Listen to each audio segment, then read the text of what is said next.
Welcome to MMA on the Rocks. My name is Bill Welker. You are listening to episode 345 of the podcast. Unless you happen to be joining live on Facebook, Twitter, YouTube. If you want to catch the show live, subscribe on one or all of those platforms. Turn on your notifications so you know when the show is live, like right now. Today is Sunday, January 21st. We are one day removed from UFC 297, which took place in Toronto, Ontario, Canada.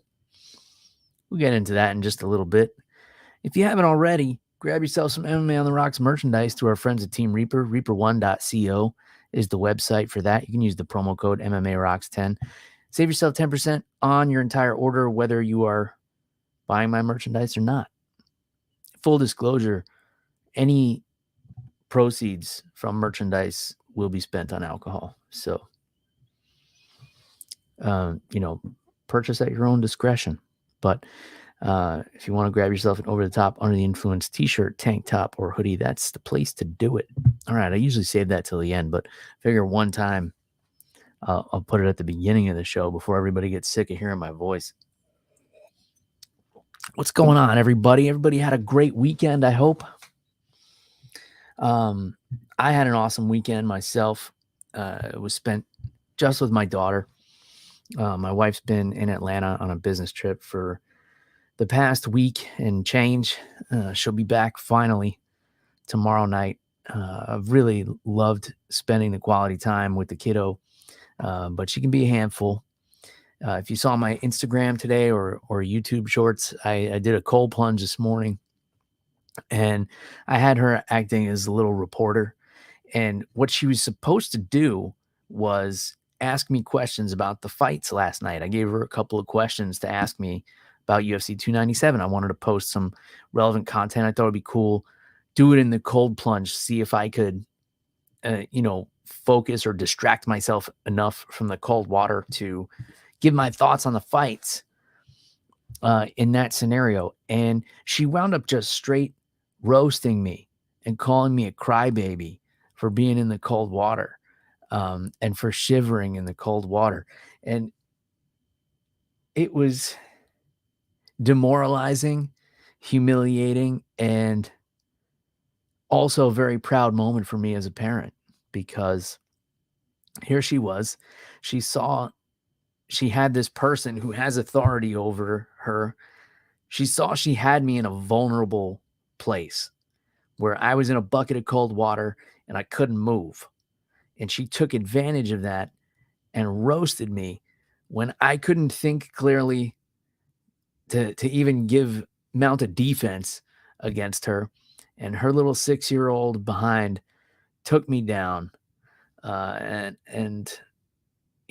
got to give her credit. So I posted it on the internet for everybody to see how my 6-year-old got the better of me in the battle of wits while I was freezing my tail off in this cold plunge. And I've been doing this 3 days a week for the month of January so far, and I really enjoy it. Today was by far the worst because where I live here in Florida, it was 42 degrees this morning outside, and I got the cold plunge down to 45 degrees, which is the coldest one I've done so far. So the water was 45 degrees, and then when I got out of the water, it was 42 degrees. And I don't just towel off because I've read that you don't get all the benefits if you do that. You have to let your body temperature come back up on its own. So I just kind of drip dry, and it was so cold outside. It took me a good couple of hours to warm up. I just dripped dry, and then I was just kind of like pacing around my house with a wool hat on and a hoodie. But yeah, I definitely think I've been feeling a lot of benefits from it. It's helped speed up the healing of some nagging injuries I've had. I don't know if you guys heard me talk about a few weeks ago. I twisted my knee doing jiu-jitsu. I thought I tore my MCL because I've done that before, and it was a very similar feeling. 2 days in a row of the cold plunge, and I was walking around on it like normal. I was back in jiu-jitsu the following week. So there's definitely something to it. I mean, even if it was just a mild sprain, it still healed a lot quicker than it would have normally. Something like that knowing my body, having done martial arts for so long, I kind of know by the way things feel how long it's going to take them to heal up. And the way that the way that knee was feeling, it was definitely going to be, I'd say, a week or two. But yeah, 2 days, and I don't know if it was all due to the cold plunge, but I'll give credit where I think it's due. So I think it's been helping. I've been getting a lot of messages, people asking me about, the brand of cold plunge, and they don't sponsor me, so I don't need to say anything about them. It's just an inflatable tub. There's tons of brands. Get the one that's in your price range, and go for it. Uh, if there is a cold plunge company that wants to sponsor me, I'll gladly, put their logo out and stuff. But this one doesn't even share my Instagram videos or anything, so I don't really care to endorse them. I think any container would work. If you got a bathtub, that works. All you got to do is, get a bunch of ice in it. For me, I worry about the mess of it, overflowing with the ice and everything when you get in. And also, my bathtub is on the second floor of my house. So I don't want to be lugging bags of ice up the stairs. So for me, it's easier to just have the tub outside. But yeah, any container will do. You get like a plastic tub at Lowe's, and that'll work just fine as well. The only advantage of the actual cold plunge tubs is they have like insulated covers, and you can cover them up, and you don't have to change the water every day. You throw some peroxide or a little tablespoon of bleach in there, or salt. I used Epsom salt this time, and actually pretty nice. So there was that. My daughter and I went to the movies yesterday. We saw Wonka for the second time, and it was her choice to go see it again. But I have to tell you, I love the movie. I thought it was awesome. I thought it was really well done. So for those who don't know, Wonka is like the prequel to Willy Wonka and the Chocolate Factory, the Gene Wilder version, not the bullshit Johnny Depp one, which I don't really particularly like. My daughter likes that one. I couldn't get into it. I love the original Willy Wonka and the Chocolate Factory, and I know the Charlie and the Chocolate Factory with Johnny Depp is more true to the book by Roald Dahl. But for me, the original just can't be beat. However, this new movie with, oh man, I'm going to butcher this guy's name. Timothy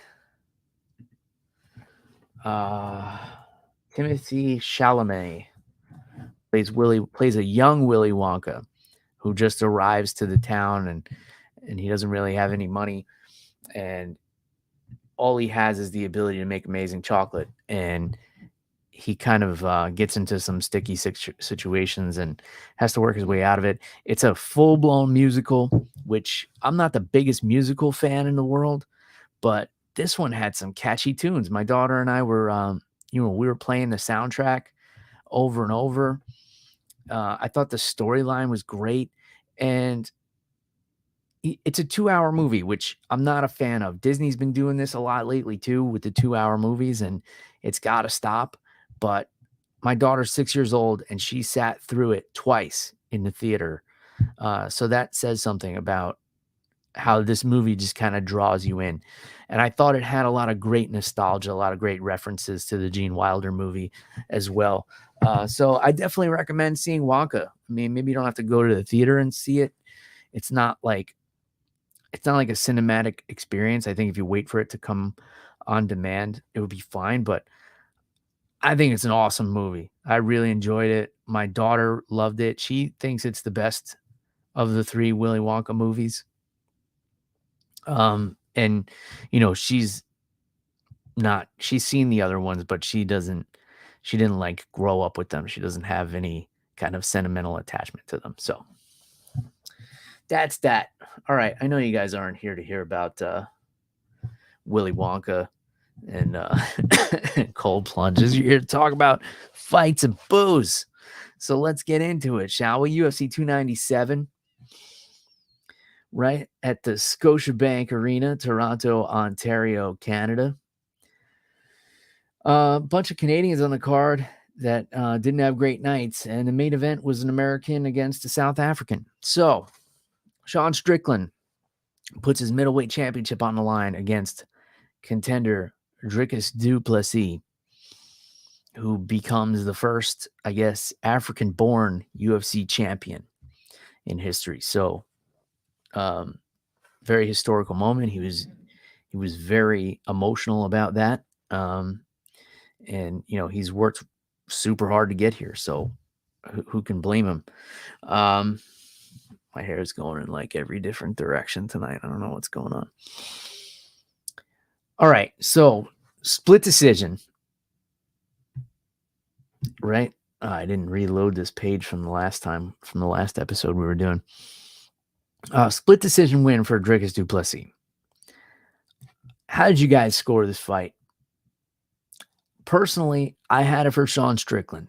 I had him winning rounds 1, 2, and 5. And I thought those rounds were pretty clear, in my opinion. However, I did think round 2 was close, but I thought because of the damage that Strickland did to the eye socket of Du Plessis, I gave Strickland the edge in round 2. Some people had it 4-1 for Dricus, and I just didn't see that. I saw Strickland pushing the pace more in the 5th round. I thought he honestly kind of took 3 and 4 off. He was getting a little tired and then realized he had to turn up the gas in the 5th round. And which is unusual for Strickland. But I think he's used to pressuring forward, and credit to Dricus. He had Strickland fighting off his back foot for a lot of the fights. He landed a lot of nice takedowns, great timing on his takedowns, but he didn't do anything with them. Strickland got right back up every time. So it's tough because a lot of people like to make the arguments of, takedowns shouldn't count, if they don't do anything with them. I don't like that argument because it's hard to take down a grown man who's a professional athlete who doesn't want to be taken down. So that definitely should count for something. But you got to do a little something with it. Don't let the guy just spring right back up. I mean, there was no submission attempts. I don't know if there was even any strikes landed on the ground. Strickland was really good about, popping right back up. He would walk over to the cage and wall walk back up. And then Strickland was bloody at the end of the fight, but apparently that was due to a headbutt somewhere in the 3rd round. So that might have just given bad optics, made it seem like Du Plessis was doing more damage than he was. I think Strickland definitely did more damage throughout the course of the fight. Dricus's face was pretty battered, but it's not like Strickland got off scot-free. He did take some damage in this fight. The jab of Sean Strickland was the most useful weapon throughout the course of this fight. He was landing it over and over and over, and was landing hard. What he seems to have difficulty with is throwing the right hand, especially if you notice in the 5th round. Every time he threw the right hand, it was a little bit wild. It's bizarre to me how he's so accurate with the lead hand. He can land that jab from so many different angles, from various ranges, and be so accurate with it. But the right hand is like, the jab is like a heat-seeking missile, and the right hand is just like a grenade that he's kind of throwing wherever. That's how it looked to me. I know by the time that 5th round came around, he was exhausted, but yeah, just doesn't have the same accuracy with both weapons. As far as Dricus goes, he's kind of an anomaly, and he reminds me of Kelvin Gastelum in this way. I can't pinpoint anything that he does exceptionally well, except win fights.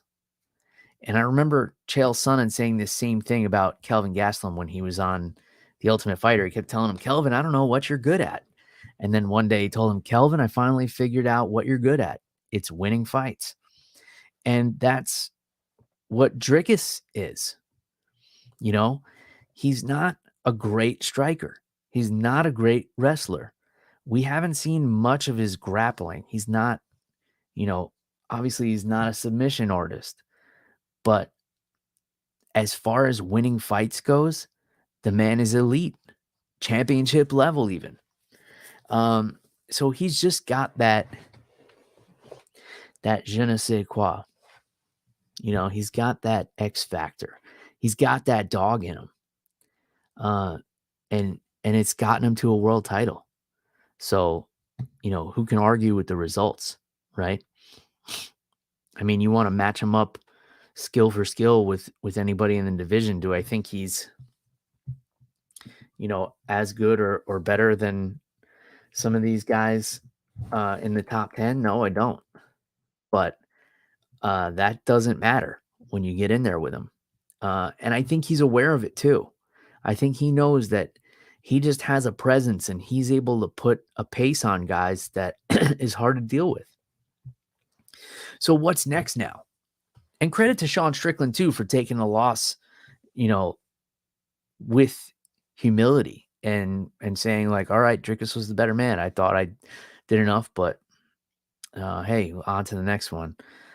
You got to respect that. I don't care what you think about, the wild shit he says in press conferences or on podcasts or any of that. And I don't really care what he says. For me, it's about the fighting, the sportsmanship, the competition. And as far as that goes, Sean Strickland carries himself like a champion, in my opinion. Outside of fighting, that's another story. I don't really care to comment on any of that. It's got nothing to do with what I talk about here, and it's got nothing to do with him as a fighter. So we don't need to go there.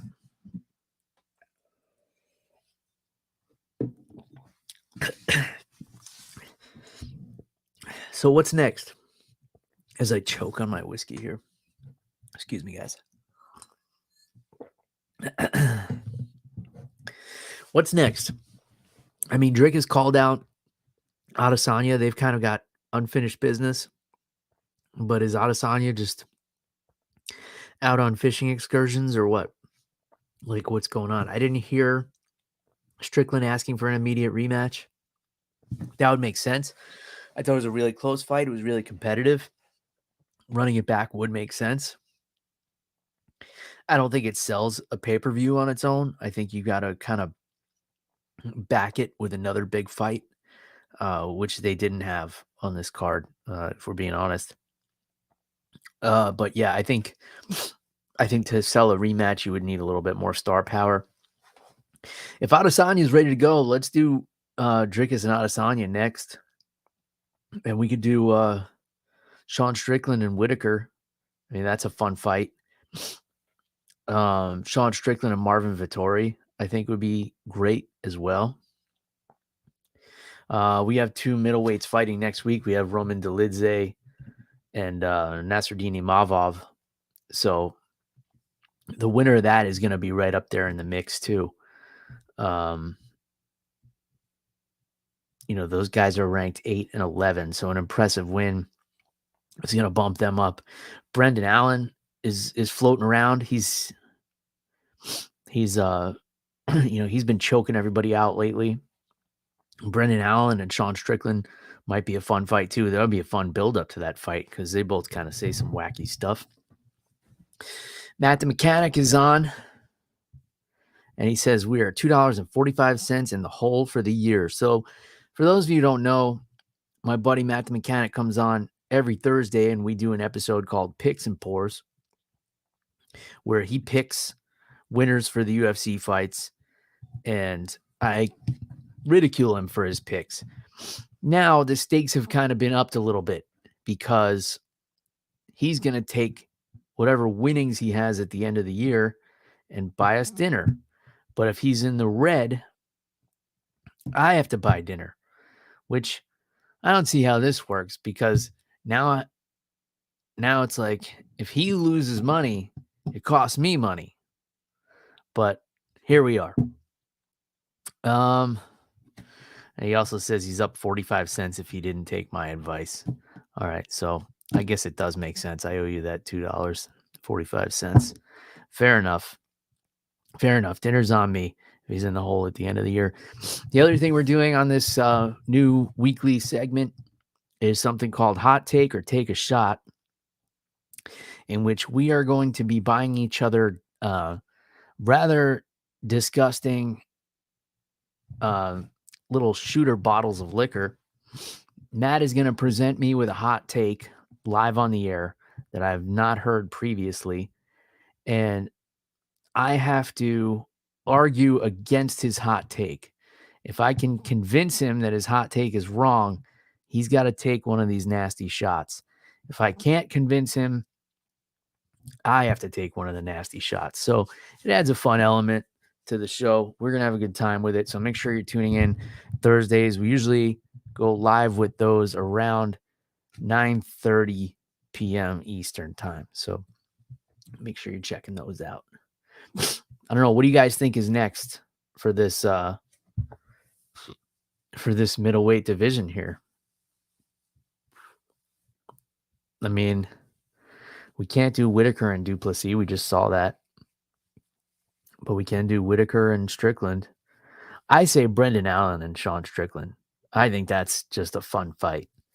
And then, let the winner of that fight for the title. So, all right. Dana White, Mick Maynard, whoever is in charge of those decisions, let's go ahead and get that on the books. Sean Strickland, Brendan Allen. Let's get that in 3 or 4 months. Sound good? Great. All right, we got a new women's bantamweight champion, and it is Raquel Pennington, who had a unanimous decision win over Mayra Bueno Silva, who looked like she was just going to run away with this thing after the first 2 rounds. She beat the shit out of Raquel Pennington in the first 2 rounds, to the point where she almost looked bored beating her ass. And credit to Raquel Pennington. Sometime in the 3rd round, she just decided she was going to be a champion on that night. So she did it.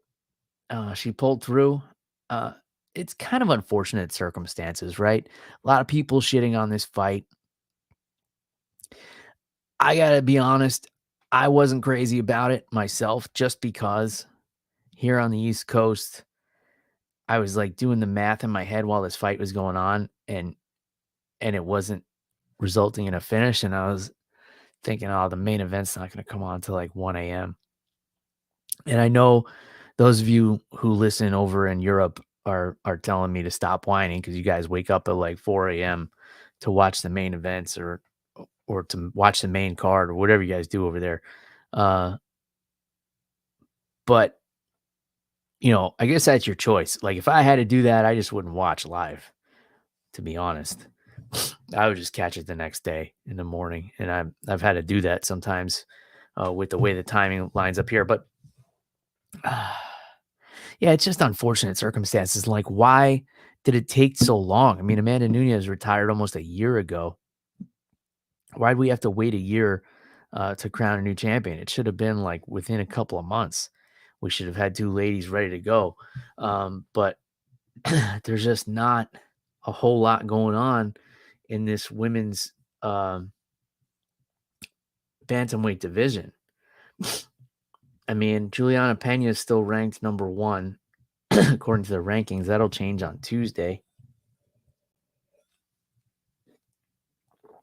I mean, Holly Holm is still ranked number 6 in this division. What's going on here? Holly Holm's below 500 in her last 7 fights or so, isn't she? But yeah, this should have come together a little sooner. I mean, it's no fault of these women. I think it was just not a priority for the promotion to put this together. And then it was kind of an afterthought, like, oh, well, let's just do the vacant title at 297 in Canada, like whatever, just throw it on there. That's how it felt to me. And a lot of other people have not been so delicate in describing, how this all went down. So there's that. But in any case, Raquel Pennington, congratulations. New bantamweight champion. I imagine Juliana Pena is going to be next in line for this title. It's kind of hard when you had like such a great champion in Amanda Nunes, that like after she left, nobody really cared about either of her divisions. I mean, the featherweight division just got swept under the rug like it never even existed, which is something that I kind of predicted, because on the UFC website the week before Amanda Nunes retired, on the rankings page, the only thing there was Amanda Nunes as the champion. So that just kind of disappeared into thin air when she retired. And the bantamweight division did the same thing for almost a year.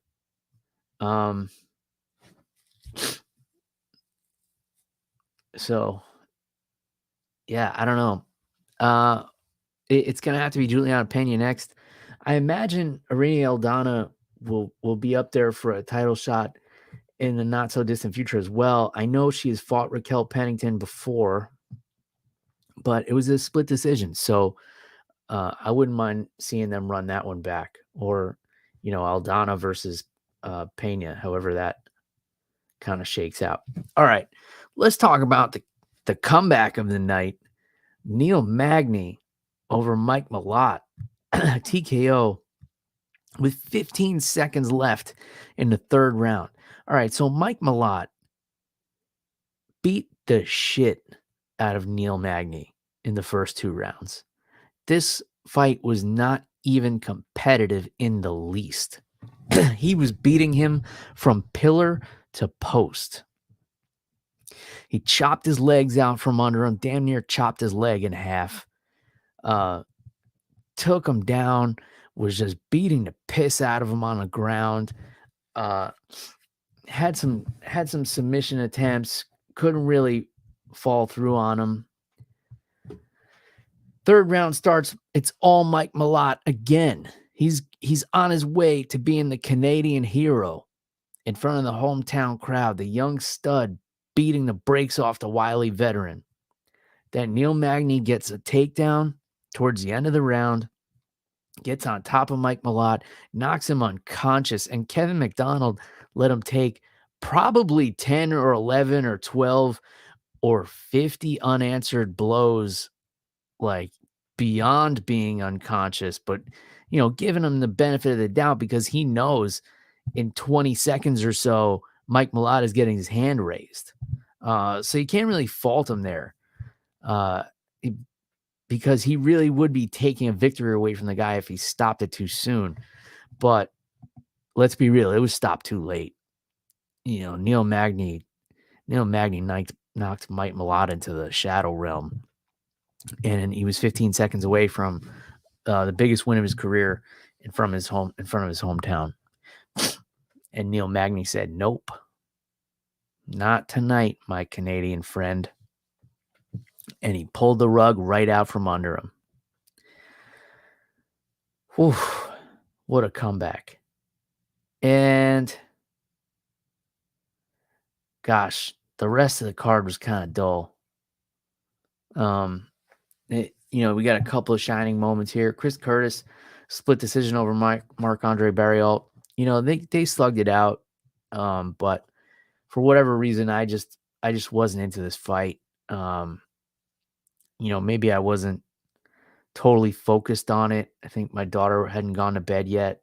So I just kind of had it on, wasn't fully invested. If I'm wrong about this one and I need to go back and give it another look, let me know. But I'll take your silence as affirmation as well, that I do not need to go back and watch it. Movsar Evloev, unanimous decision over Arnold Allen. Yeah, he did that. Garrett Armfield got the decision over Brad Katona. Sean Woodson, split decision win over Charles Jourdain. This one was confusing because they announced the winner, and I guess it was hard to understand. Jourdain's team starts celebrating, and Sean Woodson just starts clapping, and he goes to walk out of the cage, and DC grabs him. And he's like, "Where are you going? You won." So Sean Woodson was the rightful winner there. This guy's hard to deal with, man. 145 pounds, and he's billed as 6'2" on SureDog. He's taller than 6'2". This guy's gonna be 6'3", 6'4". He's got to have one of the most awkward builds to deal with in MMA. 145 pounds, and the guy's like 8 feet tall. Like, come on, this isn't like. Should we have height restrictions on these weight classes too? We're just gonna let guys cut down on whatever ridiculous weight they want. In any case, impressive performance by Sean Woodson. I don't even know why this was a split decision. I thought this was a clear win for Sean Woodson. I don't know what that one judge was looking at. Ramon Taveras, split decision over Serhi Sydney. And Jillian Robertson, dominant win over Polyana Viana. These two were going back and forth over who's the best grappler in women's MMA history. I think Jillian Robertson has had 8 submission wins. Viana has had, no. Jillian had 9 and Viana had 8, something like that. They were close. They were like damn near neck and neck. Jillian Robertson dragged her to the ground and just straight beat the shit out of her. Didn't even give her the courtesy of a tap out. She just punched the shit out of her until Kevin McDonald had to pull her off. So yeah, credit to her. I'd say, yeah, she's definitely in contention for being the best grappler in women's MMA. So I think she's on the rise in this division. And Mackenzie Dern's coming off a loss. So I think maybe we need to see that fight. And, talk about deciding who the best grappler is in women's MMA. Yeah, let's get these two in there together. Because why not? I mean, there was a while there where Jillian Robertson was just a submission machine. And she's only 28 years old. I feel like she's been around such a long time. I'm surprised that she's still that young. But great. That means we have a lot more time to see her rack up those submissions. All right. Sam Patterson submits Johan Linnes in the first round, 2 minutes into the first round, actually, with a rear naked choke. Jasmine Jasudavicius with a dominant performance over Priscilla Cachoeira. This was just another one-sided beatdown by Jasudavicius. Ends up getting an anaconda choke late in the third round, but she dominated this entire fight. She controlled everything, every position. Just fantastic performance there. And Cachoeira was just a little bit too reckless on the feet. Even after each round, she would come out with like the same approach, and it wasn't working out for her at all. I don't know what kind of advice she was getting in the corner, but nothing she was doing was working. And because she was kind of so wild with her strikes, it was easy for Jasudavicius to get the takedowns. Jimmy Flick back in the win column in a catchweight win over Malcolm Gordon, submitted him with an arm triangle in the second round, 1 minute, 17 seconds, round number 2. Jimmy Flick, this guy, he was supposed to be a hot prospect, right? Coming off of the Contender Series back in 2020, wins his first UFC fight with a flying triangle, then retires, comes back after 3 years, unretires, and gets knocked out 2 fights in a row. But he said he had a lot of things going on, and he looked great in his performance last night. So I guess he's recommitted to the MMA thing. So good for him. All right, folks. Next week, we're back at the UFC Apex. Not a lot of star power on this card, but I'm looking forward to this main event. Roman Dolidze and Nasruddin Imavov. Sorry. This is an interesting main event because we just had, a middleweight main event, and I believe both these guys are coming off of losses because Dolidze just lost to Marvin Vettori, and Imavov had the no contest with Chris Curtis, but before that, he had a loss to Sean Strickland. So technically, two guys coming off of losses in a main event here, which is kind of unusual, but I'm not mad about it. I think it's going to be a fun fight. So we'll see what happens there. Tune in on Thursday. We'll be making picks on this main card, but I'll just take a quick glance at it. Renato Moicano and Drew Dober in the co-main event. How do you not love that fight? That's an awesome fight. I haven't heard a lot of people talking about this one, but yeah, I'm the most excited for this fight out of everything on this card. Although Randy Brown and Muslim Salikov, that'll be a really good fight. And then the rest is, kind of hit or miss. Molly McCann and Diana Belbita should be okay. And not a lot of name recognition on this card, which, could go either way. Sometimes these young, hungry fighters who want to make a name for themselves, they come in and get after it. Let's see. What else did I want to talk about? Apologize to everybody who pointed out the audio issues with the last episode. Matt was having some issues with his microphone. He did contact Rode, which we both happen to use Rode microphones and love them. Matt actually turned me on to them. They talked him through the issue that he was having. It was just his headphones were plugged into the wrong port or something. The volume was off, but hopefully we got all that straightened out. Thank you to everybody who reached out to let me know that there was an audio issue. Obviously, I don't really go back and listen to the episodes. I don't like listening to myself talk. I appreciate that you guys do, even if it's just a little bit. But yeah, I don't go back and listen to my own episodes. I'm not that guy. So I appreciate it. If there's an audio issue, please let me know. Put it in the comments. DM me on social media. You guys know where to find me. It's at MMA on the Rocks everywhere on social media, Instagram and X and Facebook. I'm on TikTok, but I'm not really on TikTok. Like, I might as well have somebody else managing it for me. I just kind of post on there, and I don't know what the fuck I'm doing other than that. But shout out to Rode, because I do love these microphones. So hopefully we'll have better audio going forward. I want to share something with you guys, and I want to put it up on the screen here. Let's see if I can do this here. Okay, so this is from Merab's Instagram, right? And I'm going to read it for you because I know the picture is small. So Merab lives in Vegas now. I need a drink for this one. People are so up in arms about this too. So Merab posts on Instagram, "Your house should be a safe place. I didn't lock my car door last night, and some losers were checking car doors in my neighborhood. They stole my wallet. They came back to try and steal the car, but my neighbor yelled to them and they ran like pussies." Vegas people, if you recognize anybody in these photos or videos, let me know. I will go to their house and take care of business.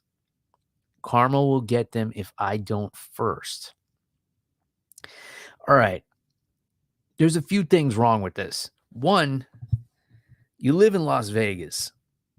You know it's not the safest place, right? Lock your doors. Lock your car doors. Lock your house. We just saw a guy do this at Sean Strickland's property a couple of weeks ago. And Sean Strickland is waiting in his living room with a gun in his underwear like a total psycho, just waiting for something like this to happen. But Merab's a nice guy. He's very trusting. this now I'm not taking the side of the thieves here, because I see a lot of people arguing in the comments, like, don't tell him to lock his doors. How do you not get mad at the people robbing the cars? Like, look, I think it goes without saying, those guys are scum. They're assholes. But, lock your car. I can look past that. I forget to lock my car sometimes, and I live in a very safe neighborhood, right? I try to do it, but every now and then. Hell, one time I left the sliding door of my minivan wide open all night. So shit happens. People make mistakes. Why is your wallet in the car, Marab? And I have friends who do this. They get in the car and they put their wallet in the cup holder. And then if I'm going somewhere with them, if we're going to a restaurant, it's happened multiple times. They say, oh, I've left my wallet in the car. And then they got to go back and get it. Why are you leaving your wallet in the car? The car is not a place for your wallet. That's why you have pockets that are sewn into the fabric that you wear on your legs called pants. Your wallet belongs in your pocket. Even if you want to carry a fanny pack or something like Joe Rogan, I think he sells them on his website. Get yourself a fanny pack, put it in there. Your car is not a place to store your wallet. Even every grocery store you go to has a sign up in the parking lot that says, don't leave any valuables in your car. We're not going to be responsible. Do you need a sign like that at your own house? Like, don't leave your wallet in the car. What are you doing, man?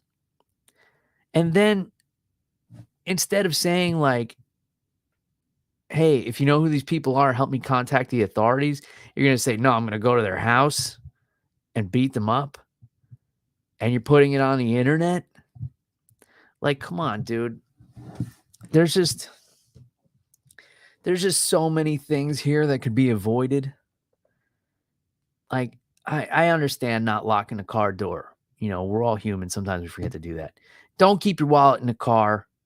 Don't threaten people with violence on the internet. Call the police. That's why you pay taxes, so that they can handle stuff like this. You can't just go around like beating people up that steal your wallet. And now probably Sean Strickland is going to be sitting outside of Marab's house, like waiting for these guys to come back. And then they're going to regret trying to open up doors in this neighborhood. Why do these people keep happening to target professional fighters? They can't go to any neighborhoods where like badminton players live or something. These guys are going after the unlocked cars of UFC fighters, like damn near champion UFC fighters. Yeah, these guys are idiots. They're scumbags, and yeah, they probably deserve whatever's coming to them if they get caught or if they get arrested or whatever the case. But come on, dude, don't leave your damn wallet in the car. What are you doing? And if it's one time, all right. But I know, like I said, I know people like this who, as soon as they get in the car, they just toss the wallet in the cup holder or like on the center console, and then they always forget it. And it becomes a whole thing. Just keep your wallet in your pants. All right. Rant over, I guess. Let's see. I already did the merchandise thing. I don't know what else is going on. New sponsor for the podcast, or temporary sponsor, partnership, collaboration, whatever you want to call it. I'm going to reveal that on my Instagram tomorrow. So make sure you're following at MMA on the Rocks. It's going to be a fun one. I had some fun making some content for this company. I'm still waiting for a whiskey company to reach out and have me do content for them. But in the meantime, I'll do whatever comes along within reason. I have fun with this stuff. I do say no to a lot of things just because it's not at all relevant to what I do or what I talk about here. But if we're in the same ballpark, then we can have a conversation. But the ultimate goal has always been a whiskey company. I had the logo for MMA on the Rocks designed to look like an old school whiskey label. And it's still a pipe dream of mine to have that logo on a bottle of whiskey someday, like a barrel pick or some kind of collaboration, something like that. But it's got to be the right fit as well. I'm not going to put it on something that I wouldn't have on my shelf in my home. So there's that. All right. Let me know your thoughts on UFC 297. How did you score the main event? This is what I want to know from you guys. Just to reiterate, if you're just tuning in now, I've seen people coming and going as the show has gone on, and that's cool. I don't take it personally, but I scored the main event for Sean Strickland. I had 1, 2, and 5 for him, but I thought round 2 was pretty close. That was a really close fight. I wouldn't mind if they ran it back, but how'd you have it? Let me know. And in the meantime, enjoy the rest of your Sunday. Cheers, everybody. Bye.